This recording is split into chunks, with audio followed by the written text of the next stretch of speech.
Adolf Hitler, a detailed biography from birth to death. Adolf Hitler, born on April 20, 1889, in the small Austrian town of Braunau am Inn, near the German border, rose from obscurity to become one of the most infamous dictators in history. His influence on 20th-century global events cannot be overstated, particularly for his role in World War II and the horrors of the Holocaust. This detailed account covers his life, from his early years and rise to power, to his catastrophic downfall. Early life, 1889 to 1913. Hitler was born into a middle-class family. His father, Alois Hitler, was a customs officer, and his mother, Clara Pölzl, was his third wife.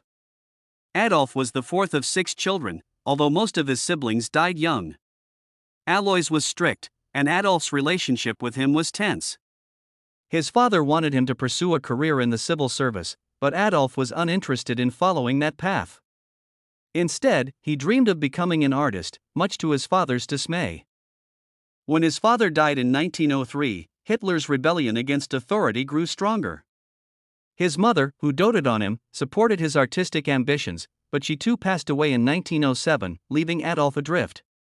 He moved to Vienna in hopes of gaining admission to the prestigious Academy of Fine Arts. Unfortunately, he failed the entrance exam twice. His rejection at the academy was a major blow, and he found himself living in poverty, working odd jobs and selling small paintings to get by. During this time, he began developing the anti-Semitic and nationalist ideas that would later define his political ideology. Formative years in Vienna and Munich, 1908 to 1914. Between 1908 and 1913, Hitler lived in Vienna. While there, he became increasingly influenced by the widespread anti-Semitic and ultranationalist sentiments circulating in Austrian society at the time.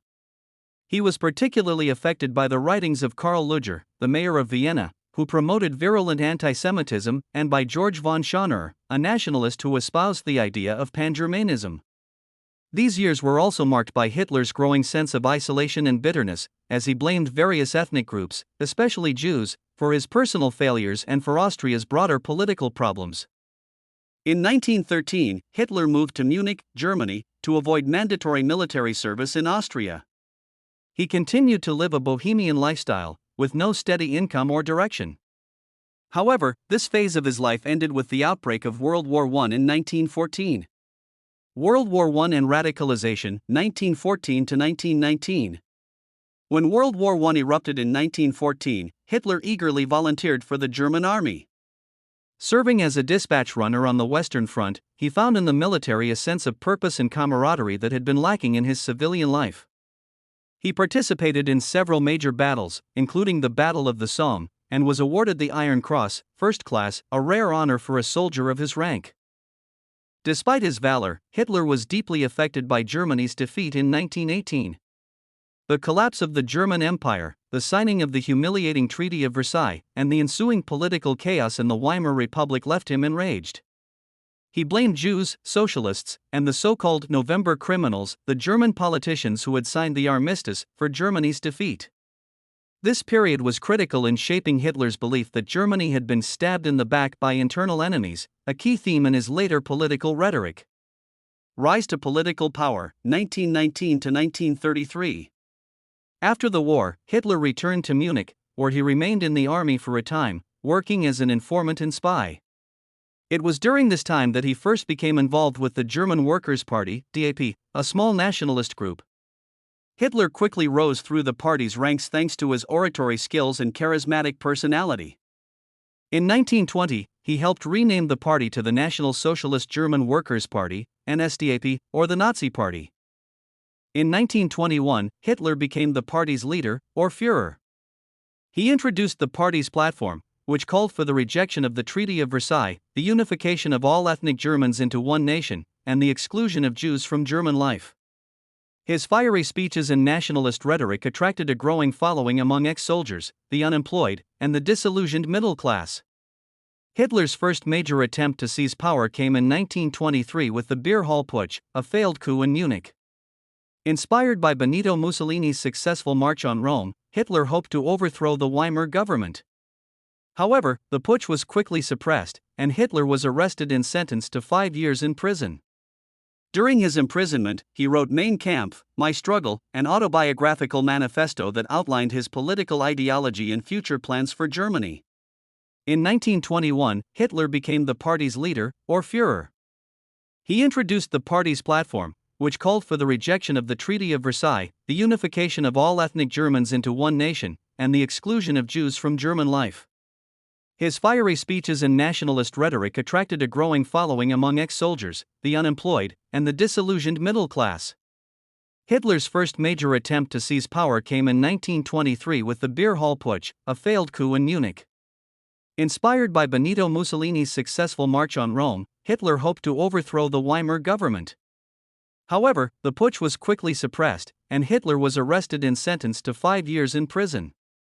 During his imprisonment, he wrote Mein Kampf, My Struggle, an autobiographical manifesto that outlined his political ideology and future plans for Germany. Hitler was released from prison after serving only 9 months, and he set about rebuilding the Nazi Party. The economic turmoil of the Great Depression provided the perfect environment for his message of national revival to gain traction. By 1930, the Nazi Party had become a major political force in Germany, and in 1933, President Paul von Hindenburg appointed Hitler as Chancellor. Consolidation of power, 1933 to 1939. Once in power, Hitler wasted no time in dismantling the democratic institutions of the Weimar Republic. The Reichstag fire of 1933 gave him the pretext to push through the Reichstag fire decree, which suspended civil liberties and allowed the Nazis to arrest political opponents, primarily communists. Shortly after, the Enabling Act was passed, giving Hitler dictatorial powers. In 1934, after the death of President Hindenburg, Hitler combined the positions of Chancellor and President, assuming the title of Führer, leader, of Germany. The Nazi regime now had absolute control over the country, and Hitler began reshaping German society according to his ideological vision. His regime promoted Aryan racial superiority, militarism, and the idea of Lebensraum, or living space, which justified territorial expansion at the expense of neighboring countries. Through a mixture of propaganda, terror, and economic improvements, Hitler secured the loyalty of the German people. His government launched large infrastructure projects, like the construction of the Autobahn, and drastically reduced unemployment, largely through rearmament and military buildup. Hitler's popularity soared as Germany seemed to be rising from the ashes of defeat and economic depression. World War II and the Holocaust, 1939 to 1945. In 1939, Hitler's aggressive foreign policy culminated in the invasion of Poland, which triggered World War II. The war saw Germany initially achieve spectacular military successes, as Hitler's blitzkrieg tactics overwhelmed much of Europe. However, the tide of the war began to turn against Germany following its invasion of the Soviet Union in 1941, particularly after the disastrous defeat at the Battle of Stalingrad in 1943. During the war, the Nazi regime implemented the final solution, a policy of systematic genocide against the Jewish people and other groups deemed racially inferior. Over 6 million Jews were murdered in concentration camps and extermination camps like Auschwitz, along with millions of Romani, Slavs, disabled individuals, political dissidents, and other minority groups. The Holocaust remains one of the darkest chapters in human history. Downfall and death, 1945. By 1944, the Allies had begun to close in on Nazi Germany. D-Day, the Allied invasion of Normandy, marked the beginning of the end for Hitler's regime. In the east, the Soviet Union launched a massive offensive that pushed German forces back toward Berlin. As the war turned against him, Hitler became increasingly erratic and paranoid, spending most of his time in his underground bunker in Berlin. In April 1945, as Soviet troops encircled Berlin, Hitler realized the war was lost. On April 30, 1945, he committed suicide in his bunker alongside his wife, Eva Braun, whom he had married the day before. His body was burned by his loyal aides to prevent it from being captured by Soviet forces. Downfall and death, 1945. By 1944, the Allies had begun to close in on Nazi Germany. D-Day, the Allied invasion of Normandy, marked the beginning of the end for Hitler's regime. In the east, the Soviet Union launched a massive offensive that pushed German forces back toward Berlin.